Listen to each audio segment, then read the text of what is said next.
क्या आपने कभी सोचा है कि एक पुरानी हवेली जहां लोग जाने से भी डरते हैं, वहां कोई रात गुजार ले तो क्या होगा। कहते हैं उस हवेली की हर दीवार चीखती है और उसकी खिड़कियों से अब भी खून की बू आती है। आज मैं आपको एक ऐसी सच जो ना सिर्फ आपकी रूह कांप देगी बल्कि आपको सोचने पर मजबूर कर देगी कि असली भूत हवेलियों में नहीं, इंसानों के दिलों में छुपे होते हैं। रात का समय था, आसमान में बादल छाए हुए थे और हल्की हल्की बारिश हो रही थी। गांव के बीचों बीच एक टूटी फूटी हवेली खड़ी थी जिसे लोग काला महल कहते थे। गांव वालों का मानना था कि वहां कोई रात गुजारता है तो जिंदा वापस नहीं आता। लेकिन कहानी शुरू होती है अनामिका नाम की लड़की से।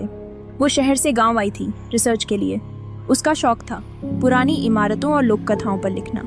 गांव वालों ने लाख मना किया, पर अनामिका ने ठान लिया कि वो उस हवेली में एक रात जरूर गुजारेगी। हवेली के दरवाजे पर उसने कदम रखा। दरवाजा अपने आप कर्कश आवाज करते हुए खुल गया। अंदर अंधेरा था, सिर्फ उसकी टॉर्च जल रही थी। दीवारों पर टूटी तस्वीरें टंगी थीं, जिनके चेहरे खुरचे हुए थे, जैसे किसी ने गुस्से में उन आंखों को नोच डाला हो। वो धीरे धीरे हवेली में घूम रही थी। तभी उसे लगा जैसे कोई उसके पीछे पीछे चल रहा हो। उसने टॉर्च पीछे घुमाई, पर वहां कोई नहीं था, बस टूटी खिड़की से आती ठंडी हवा और झूमते पर्दे। रात गहराती गई। अचानक हवेली की ऊपरी मंजिल से आवाज आई, अनामिका वापस जा। उसका दिल जोर जोर से धड़कने लगा, पर वो डरने के बजाय और जिज्ञासु हो गई।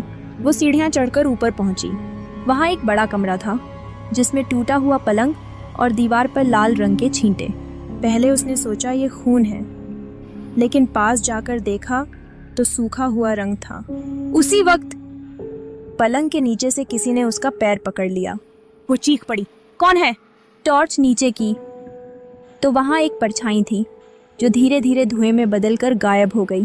अब अनामिका डर चुकी थी, लेकिन उसके मन में सवाल भी थे। ये हवेली आखिर क्यों भुतहा है? इन आवाजों के पीछे सच्चाई क्या है? वो हवेली की लाइब्रेरी जैसे कमरे में पहुंची। अंदर पुरानी किताबें और दस्तावेज पड़े थे। एक फटी हुई डायरी उसके हाथ लगी। उस डायरी में लिखा था साल 1890। इस हवेली का मालिक ठाकुर रणवीर सिंह था। लालच और हवस में उसने गांव की औरतों को इस हवेली में कैद किया और उन्हें मौत के घाट उतार दिया। उनकी चीखें हवेली की दीवारों में कैद हो गईं। यही वजह है कि आज भी यह हवेली जिंदा है। अनामिका के रोंगटे खड़े हो गए। अचानक डायरी उसके हाथ से छूटकर जमीन पर गिर गई और पन्ने अपने आप पलटने लगे। कमरे में औरतों की चीखें गूंज उठीं। हमें इंसाफ चाहिए, हमें इंसाफ चाहिए। वो भागकर हवेली के हॉल में पहुंची, जहां दीवारों पर अचानक खून से लिखे शब्द उभर आए, सच्चाई बाहर लाओ वरना तुम भी यहीं दफन हो जाओगी। उसकी टॉर्च बंद हो गई। अब सिर्फ हवेली की दीवारें लाल लाल चमक रही थीं। उसने दरवाजे की तरफ दौड़ लगाई, लेकिन दरवाजा बंद हो चुका था। पीछे से सैकड़ों औरतों की परछाइयां धीरे धीरे उसकी ओर बढ़ रही थीं। उनके चेहरे जले हुए, आंखें खोखली और हाथ खून से सने। अनामिका कांपते हुए बोली, मैं तुम्हें इंसाफ दिलाऊंगी, बस मुझे जाने दो। अचानक सन्नाटा छा गया। दरवाजा अपने आप खुल गया।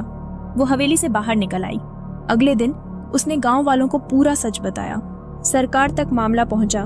खुदाई हुई और हवेली के नीचे सामूहिक कब्रें निकली। सैकड़ों औरतों की हड्डियां बरामद हुईं।